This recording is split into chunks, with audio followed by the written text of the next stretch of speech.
Today's show is sponsored by the ABV Barrel Shop. The ABV Barrel Shop is located in the St. Louis metro community of Arnold, Missouri. The ABV Barrel Shop is focused on one thing: single barrels. Best of all, you can try before you buy. Head over to abvbarrelshop.com to sign up for their email and text distribution so you know what they have in stock, what classes are coming up, and who from the industry may be coming in to visit. The ABV Barrel Shop. It's where single barrels live. We're also sponsored by The Bar to Go. The Bar to Go offers traveling minibars that are no bigger than a small purse or toiletry bag. Best of all, they are fully customizable so you can create the perfect piece that is unique for you. If you own your own business, what a fun and unique way to promote what you do. Check them out online at thebar2go.com. That is the number 2 in The Bar to Go. If you have wholesale questions, call my friend Isabel Clark at 504-481-1297. Finally, we are sponsored by the Neely Family Distillery. NFD is a family-owned business that keeps ringing up awards in the spirits world. Head to Sparta, Kentucky to experience the family history, award-winning spirits, and meet the Neely family. Check them out online at neelyfamilydistillery.com. Now, on to the show. Let's drink!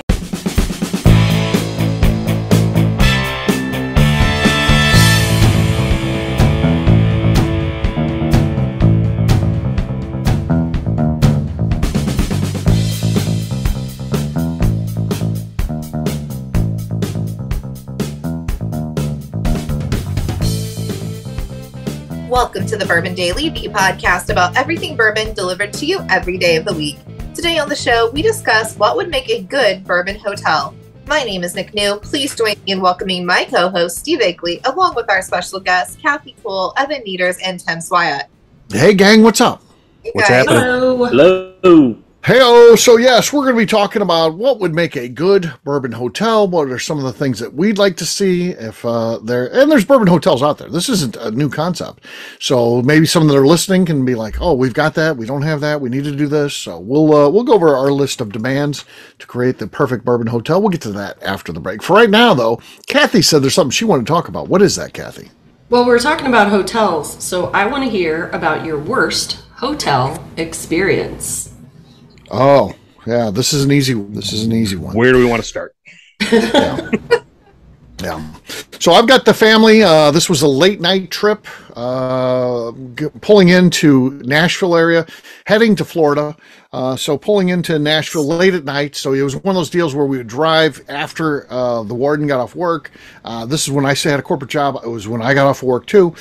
So you get in late at night. We roll in, and it's a new hotel, pretty new hotel. And we get checked in by a lady, and we go up to the room, and I pull back the covers on one of the bed, and someone had pissed in the bed. It's clearly fucking piss in there. And I go down to the thing, and I say to the lady, someone has miterated my bed. She's like, what? I said, someone pissed in the bed. And she's like, sir, no, that's not possible. And I'm like, come up and look. She's like, we had someone call in. I'm actually here by myself. I'm alone. I can't go up to the room. And she's like, I don't know if we have another room. And then she looks and finds a room. We end up getting a room, move over to another thing. And I thought, she's like, if this has happened, we'll have the general manager reach out. So I wait like a week. I don't get anything. So I decide I'm going to email the general manager. And but I go through Marriott Corporate. It was a Marriott hotel. And I was a platinum member because I traveled all the time for my job and stuff like that. I just decided I'm going to reach out to them. And then the general manager reaches out to me and said, hey, we got your thing. We've been doing just so you know, as soon as we found out about this, we got on it. Yes, what you said is true, actually. It's embarrassing. And when something like this happens, you can't train that person. That person has been fired based on this. And then the whole staff is going through retraining, including the supervisor who has to go to like Marriott Corporate or something like that. I mean, and by the way, you get all these bonus points. So that was the worst hotel thing I ever had. I mean, goddamn, pulling back the sheets and the bed had not only been slept in clearly, but someone pissed in it. Yeah, that's bad. Yeah.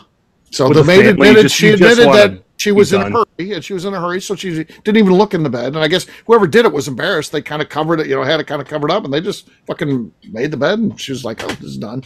So yeah, disgusting. No, That's gonna be hard to Marriott, you beat. did good though. But I want to, because I mentioned Marriott by name. They did a good job. Again, you can't be responsible for everyone that works for you. Bad shit happens. I'm not unreasonable. I own a business. Bad things can happen. And again, that's not reflective on them. That's just one rogue employee shouldn't have been doing that. They weren't doing their job the way they were trained to do it. Yep. So yeah. How about you guys? Worst hotel experience? Well, I'll go 2006 Bed Bugs Embassy Suites, downtown Sacramento. Horrible. Yeah. 2009 Bed Bugs Mandarin Hotel, Key Biscayne, Florida, right in Miami. And both did right. It's fine, but it's just a mess to go through that, especially when you're married to a microbiologist who got an A+ in entomology and insect stuff and everything like that. So there's a whole thing you got to go through with that. Those were fun. But again, kudos to the staff managing things. That's appropriate.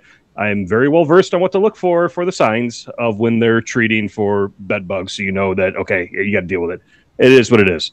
And then I'll go with, I wish I remember the hotel. It's like the Grateful Bed or something like that. And this was in downtown Louisville. It was downtown Louisville, right across. I think the Raining Men was playing at the bar next door. Sure. And I remember we walked in, we're looking at the door. This is one of the hotels on the doors on the outside, because of course, business trip, .com company, putting you up in high class spaces. Crowbar marks all over the deadbolt's supposed to be at and everything like that on the outside of the door. We walk in there. Yep, there's the ass rag in the corner of the tub shower thing. We're like, yep, nope, we're out of here. Now, someone was clearly sleeping in this room and staying here outside of normal rental people, and they did not keep up with it. Yeah, that was not fun. Yeah. It's unfortunate. All business trips. But yeah, Steve, I'm with you. You travel so much, you learn to deal with it. You just listen, I'm going to be cool. Yeah. We just need to deal with this. And I'll tell you when I say, I would think you'd want to do something different to fix this. Yeah. I'm not going to be unreasonable, though. Yeah, me either. I get it. It's the actions of individuals. So and shit happened. I don't know to get furious with them, or I'm never going to stay here again. Well, then there's no solving anything at that point. If you're never going to stay here again, well then goodbye. We can't fix anything for you at that point. So see you. So I just like to let things play out. So all right, Evan, how about you? Worst hotel experience? So honestly, I haven't really had too bad of an experience at a hotel, but I did at an Airbnb in Kentucky. Went there, do a couple distillery tours, and the Airbnb we were staying at, the air conditioning was not working when we showed up. And it was August, I think, so it's hot. And then we were staying at this, it was like a cabin house place. It was like next to a lake, and so the bugs were crazy, and they were getting into the house, and so the ceiling was like covered in bugs. Like, I don't know what they were, but we weren't getting bit up or anything, but just covered in bugs everywhere throughout the house. No air conditioning. They weren't able to come fix it the next day, but yeah, that was probably the worst experience I've ever had, but it wasn't too bad. They ended up coming the next day and putting in like 3 window units because they couldn't get the air conditioning fixed. Sounds get fun. That 5-star rating. Yeah. McNew, how about you? Was your worst one when you were stepping on the needles in St. Louis? On the that or the peeping Toms in Key West? That's on her. The peeping Toms thing is on her. She's nude in a window, and it's got the shutters on there, and the shutters are open. They're up, and she's like, "Well, I figured people can't see in. Of course they can see in. You gotta close the shutters." They're made. I just assumed I can see out. You can't see in. Kind of thought that's how those work, but it's not. Yeah. That's really on. Guys happen to be outside of her room, but just accident. And then after that, they were out there every night. Moving forward, it was they didn't miss a night after that. Well, I didn't know. It's fine. But no. So surprisingly, my worst one was not the one in St. Louis, which honestly they've revamped it. It's not that bad, but I am mad because the lady yelled at me for being barefoot. Like, fuck off. Let me walk how I want to walk. Anyway. Sure. You can walk on whatever needles you want to walk on. So, yeah. Mind your business. She was probably walking on evidence because when I dropped her off, there were 3 cop cars and an ambulance outside. Yeah. This is a And the crime lady scene, didn't lady. want her to You walk walk under on the caution evidence tape. anymore. Yeah, lady, it's a crime scene. You can't be walking on that. Yeah. Why is this caution tape in my way? Yeah. I was barefoot, and apparently they just cleaned their floors, and she's pissed that I'm barefoot. And I'm like, well, then you're welcome that I'm not wearing shoes. Bye. Right. So I do have this thing where I get real drunk and I don't want my shoes touching me. I'm like, those got to go. That's a thing. But anyway, You get drunk, you don't want your shoes touching you. No shoes, just traffic cones. I just feel heavy. I don't like that. But I don't like that. my worst one was Daytona Beach, Florida in 2013. And I think that says enough, right? Because if you're not staying at a resort, like Daytona's kind of trashy. Like, sorry, Daytona, yes. you are what you are and you know you are. But my best friend and I went, we were 25, we were young, we're dumb, we're kind of broke. But there used to be a website similar to Groupon called Deal Chicken. I don't think it exists anymore. But they would have like cheap ass hotels and beach towns on there all the time. I think we stayed like 3 days for $120 for the whole time. Yeah. Wow. That should tell you everything you need to know. It was horrendous. And we wanted to murder each other by the time we got out of there. When I was a senior in high school, we stayed at the Reef Hotel in Daytona, also closed. A terrible place. And we had an issue with the police had to come in. And my buddy had punched through the wall. I don't even know why he did it. And then the Reef Hotel has to come on. It's just a fist-sized hole in the wall. And then, by the way, a terrible place. They probably had holes in the wall anytime anybody was there. It's all high school kids in there. The whole thing is high school kids. The holes were in the bathroom. Yeah, and but then they came up. The maintenance guy comes up and said that's going to be $50 to fix it. This is 1986, and we're high school kids. That's like all of our budget. Because my buddy, of course, who did it, he doesn't have any money. He spent all his money on beer and hats and shit. I mean, he comes in. He told us at one point he's like, I got $10 left for the rest of the week. This is on like Monday, and we're going to be there until Saturday. And he's got $10 left to eat, drink, everything else. And we're like, fuck, dude. And then he comes up like an hour later. He's got a hat on, like this Panama Jack's hat. And we're like, how much does that cost? He's like, oh, that was my $10. Is he like CFO of a company right now? Yeah, sure, of course. Yeah. He's the guy who punched the wall. And then so they make us pay for it. So then we got to collect money. We're the rest of our money, they're going to call our parents. That's always the thing. We're going to call your parents. My parents wouldn't give a fuck. They're like, but anyway, so we got to pay for it, but the hole's still there. We're still there the rest of the week. So what we did is we went grocery shopping, and there's this hole in the drywall. We just filled that thing up with all kinds of produce and meats and stuff like that. God. Because they didn't look down in there. They just patched it up. That's why the hotel doesn't exist. You put them out of business. Yeah, the Reef was like, we got this smell coming out of this room. We don't know what's going on. It smells like a dead person. I don't know what it is about those Daytona motels, but air conditioning never fucking works the way it should. So you know that stunk so bad. Oh, yeah. Come on, have you figured it out? They don't want you staying in the hotel more than a couple hours because they want to turn the bed over and open it again for another couple hours. Yeah. My Deal Chicken was so cheap. It was meant for pimps. It was for pimps. God. It was so bad. It was we mostly just stayed on the beach. I think we came in to shower, sleep 3 hours, and we were right back out. I'm like, just keeping our crap in here. Hopefully it doesn't get stolen. It didn't. Right. A lot of the hotels are the worst. A lot of those are all family owned down there in Daytona. That's the problem. They can't afford all these big guys pushing them out. It was can't keep up. So bad. All right, Kathy, you asked the question. What's your answer? Mine's in Louisville too. Okay.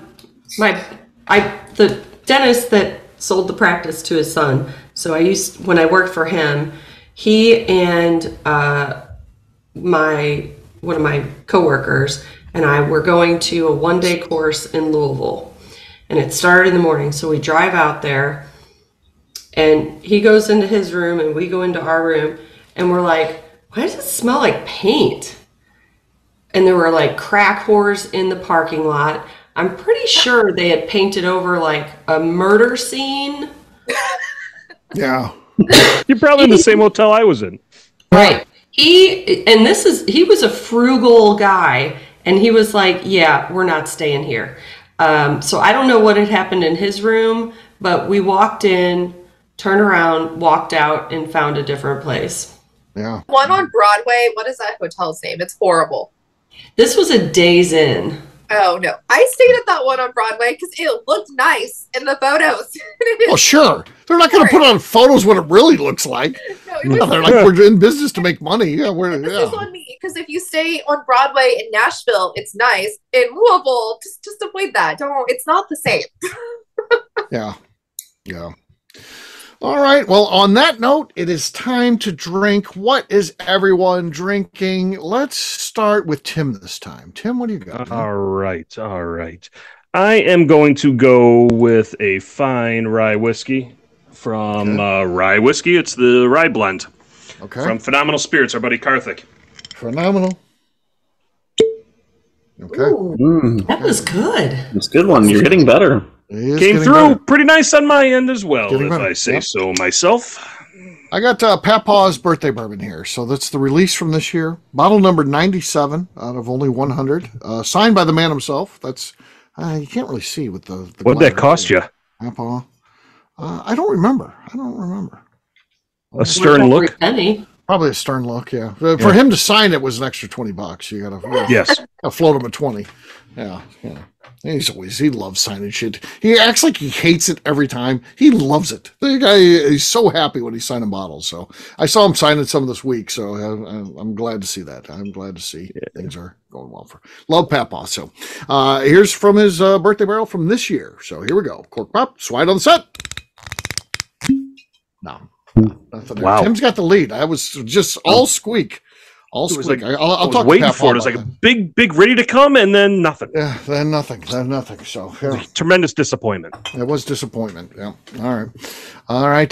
Kathy Cool, you're next. Okay. I want Tim to keep his lead, so I'm going to open up this bottle of Planters. Okay. Planters. Okay. Basie. Not enough though. Tim's got the lead.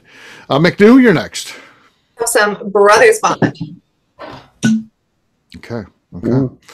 All right. Still, Tim has the lead, but Evan, the guy who's gone 2 for 2, he's trying to get the 3-peat. Let's see what he's got.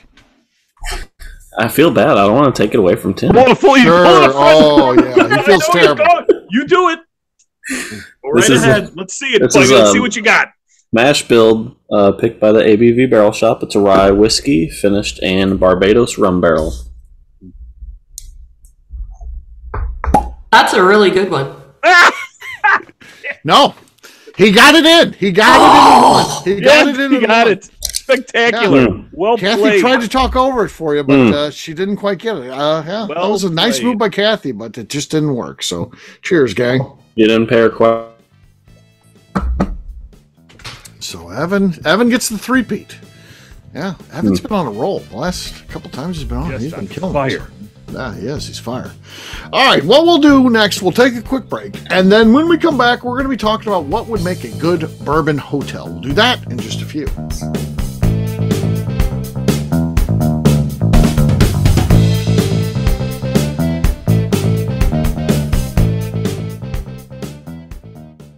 Okay, let's talk about the people that make these shows happen. First up is the Stave and Thief Society. Via their in-person class at Moonshine University in Louisville, Kentucky, the Stave and Thief Society is the place where you, a bourbon enthusiast, can expand your knowledge and emerge an executive bourbon steward. In 2017, I completed my executive bourbon steward certification. It's the most comprehensive bourbon certification available and connects you with an expansive network of bourbon enthusiasts and professionals. Check out the full listing of in-person and online certifications and join the society today by enrolling at staveandthief.com. We're also sponsored by the ABV Barrel Shop. The ABV Barrel Shop focuses exclusively on barrel picks. It's the job of owners Steve Akeley and Jim Fosnat to seek out distilleries that are making the best whiskey in the world, taste through their barrels, and select the ones that are off-profile in the best way possible. They have high standards and refuse to allow anything into their store other than something they would be proud to have their name on. This leads to some really awkward conversations with distilleries that can't make it, but they do it for you, their customers. Learn more about what is going on at their St. Louis-based store by heading over to abvbarrelshop.com. Last but not least, we are sponsored by Neely Family Distillery. Royce Neely is the 11th generation distiller in one of America's oldest distilling families. A visit to Neely Family Distillery takes you through family history, where you can see all the artifacts and newspaper clippings through the years from this family that started distilling in America after James Neely arrived from Northern Ireland in 1740. Today, Royce Neely and his team are crafting some of the best spirits in America. Their bourbon and absinthe offerings keep winning top honors in the spirits competitions. Recently, their absinthe made history as the first platinum winner in the absinthe category at the San Francisco Spirits Competition. Neely Family Distillery is definitely a bucket list destination if you are a bourbon fan. Learn more about their spirit offerings, visiting their facility, and the awards they have collected over at NeelyFamilyDistillery.com.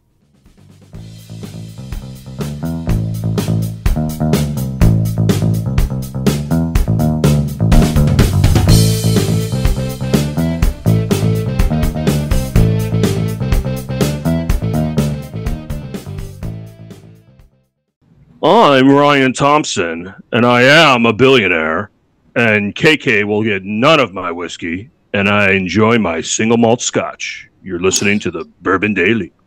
Pendleton, where's my caviar? Welcome back to the Bourbon Daily. Today we're talking about what would make a good bourbon hotel. Yes, we are. So what do you guys think are some ideas that would make for a very good bourbon hotel?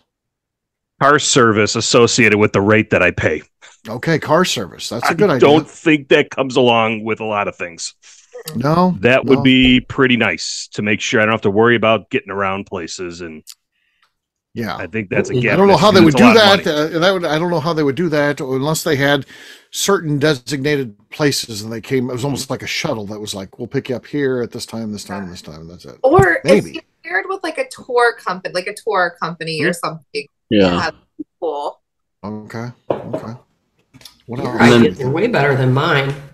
Yeah. You know how when you go to all-inclusives, they have those bottles in the room that are upside down, and you just turn the knob, and it's like cheap alcohol. I These don't know good. that, but yeah, I'll say I understand the concept. Okay. I've never been to an all-inclusive. It sounds like a nightmare to me. But go ahead. Anyway, they would be good bourbons. Good bourbon. Right there in your room. Okay. I like the idea. I think that a great bourbon bar, why not? If you're going to be a good bourbon hotel, focus on the bourbon bar and try to make it the best you can, because that's ideal. Then if you could have a good bourbon bar at the hotel, you don't have to go out. You don't have to worry about driving like Tim was talking about. Yeah. Yep. You're right there. You're right. All you got to do is figure out a way to crawl back up to the room and you're good. You're good. Put you on a luggage cart if they have to. And that goes in with mine, Steve. So I have 3 different ideas, but the bar was the major one. Because if I'm staying at like a decent hotel, I wanted to have a nice bar. Because you know, I don't want to like stay out all night, but I'm not ready to go to bed. I love a lobby bar. Like I think they're fantastic. Right. Yeah, they're fun. But if this is bourbon themed, multiple floors, right? And I want every floor to have a lobby, and I want a passport, and I want every bar to have a specialty bourbon cocktail. Like I want to go get an old fashioned on the first floor. Okay. You want to have like a bourbon trail at this hotel. That's a great idea. That is actually a good idea, but I want a passport. I want to go hit every bar in this hotel, and I want a passport, and I want you to give me a T-shirt when I'm done because I want to sleep in it. Okay. Yeah. So that's what I want, and they're going to be good, like craft cocktails. We're getting good bartenders. Well, sure. They gotta cover the cost of that T-shirt. So yeah. Yeah. Exactly. And I don't care if they're $25 cocktails. That's what I came for. So I like it. And I want free happy hours. So when I used to work in Chicago, they always stuck me in the club quarters, and I would make sure I left at 4 so I could hit the wine happy hour. I want a bourbon happy hour. A bourbon happy hour. Okay. That's a good idea. They brought out this little cart. It was fantastic. And everybody just hung out and we drank the free samples. I want that. Okay. So McNew, expanding on your bourbon trail, your cocktail trail through the floors of the hotel, at what floor would it change from, no shoes, no shirt, no service to doesn't matter? Is it floor 4, floor 5? Because at some point in time, you're going to lose your shoes. Yeah. You're just not going to want to wear They it. just get heavy. I don't like them touching my skin. As if. I don't know, like maybe floor 5, we have a walkout balcony situation that has like some sand and a sandbar and maybe like a pool, like an infinity pool. Then it's fine if I'm barefoot. It's going to be like bourbon tiki on the 5th floor so that I can be like a shoeless heathen. That's going to be great. I would love it. Mm. Love it. Okay. Yeah. Make sure it's up higher so that way you're not at the ground floor where you can just go outside and sit outside your establishment and kill your business. Correct. You want to move it up high. So you probably move it high. So yeah. Right. Floor. Yeah. Maybe if she ends up on the roof, then it's okay. Yeah. On the sitting on the sidewalk in front of your business, her drunken, it's not so good for your business. Yeah. Well, she has to pass one margarita, bedroom first, so 8 cocktails. Doesn't matter. 8 cocktails, and then we're ready to go. Yeah.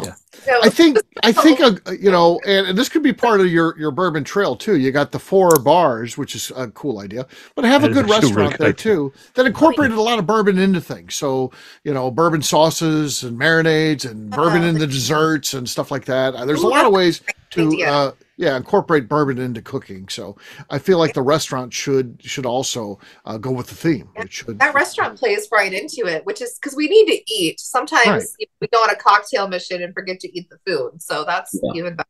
Yeah. I would like for them to pipe the smell of a rick house into the rooms. That was one too. Like stave walls behind the bed and it smells like a rick house. That's going to be perfect. Yes. Okay. Sure. Yeah. Like bathroom spray is bourbon cedar, to make sure you keep the smell down, all that stuff, Sure. I do appreciate, I would think in the rooms, I was thinking about the rooms too as well. I need a big leather chair that I could sit down and cocktail drink in, this, that, and the other. And I will say this, not the rooms, but some of those bars have to be cigar friendly.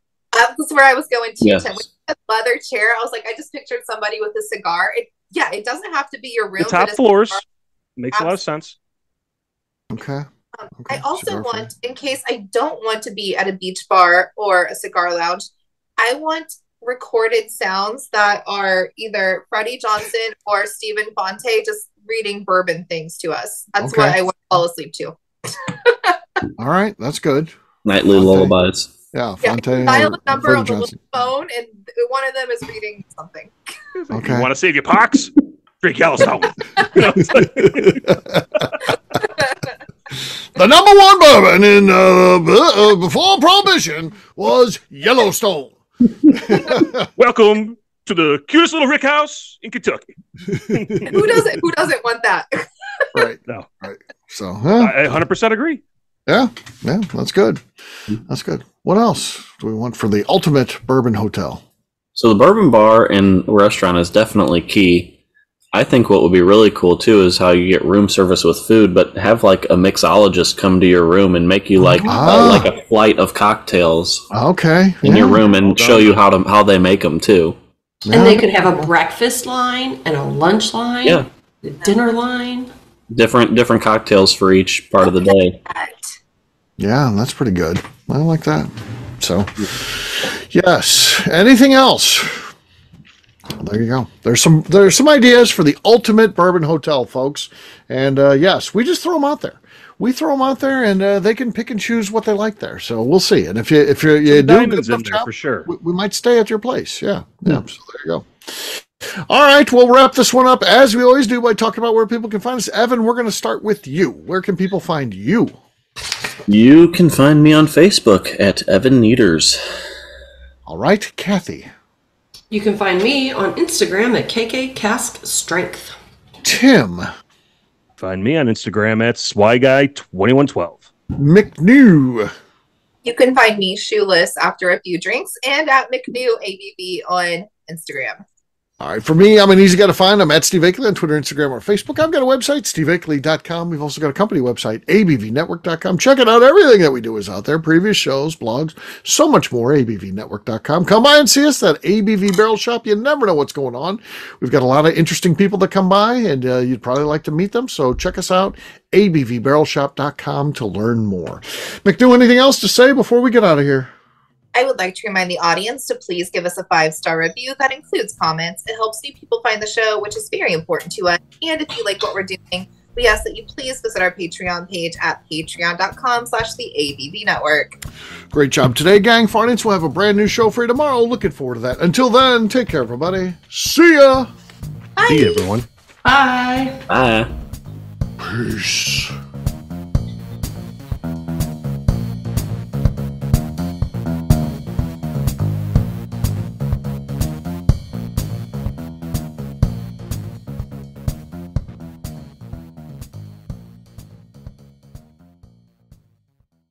Before we finish the show, let's talk about some of the great companies that support the ABV network. First up is Moonshine Still Pro. Moonshine Still Pro is owned and operated by Russell Creed, who makes stills for the hobby distiller. He offers a one-stop shop for everything the at-home distiller needs. Whether it's a small, experimental stovetop still or something bigger you run outside, he has the still or parts you would have difficulty fabricating yourself if you were trying to build a DIY still project. Additionally, he has resources to assist in creating unique distilled spirits, including heirloom grains, barrels for aging, and recipes. Check out Russell's company online at moonshinestillpro.com. Finally, I have a question for you. Have you ever boxed a bear? Of course not. That'd be silly. Bears really don't follow the rules, so shots in the back of the head, punches to the nuts, and scrums after the bell would be the norm. A better idea would be to enjoy Boxing Bear Whiskey, a brand crafted by Nobleton's Distilling House in Union, Missouri, and sold exclusively at the ABV Barrel Shop in suburban St. Louis. This is a popular offering that sells out quickly, but when you are in town, stop by the ABV Barrel Shop and see if they have it in stock. Better yet, sign up for their email and text distribution over at abvbarrelshop.com and you'll know exactly when it is in stock. This is Steve Akeley, owner of the ABV Network, signing off. We thank you for listening to our programming and truly appreciate your support. The Bourbon Daily is part of the ABV Network. For more information or to become a sponsor, please visit abvnetwork.com. Thanks for listening and cheers. This has been a Steve Akeley production.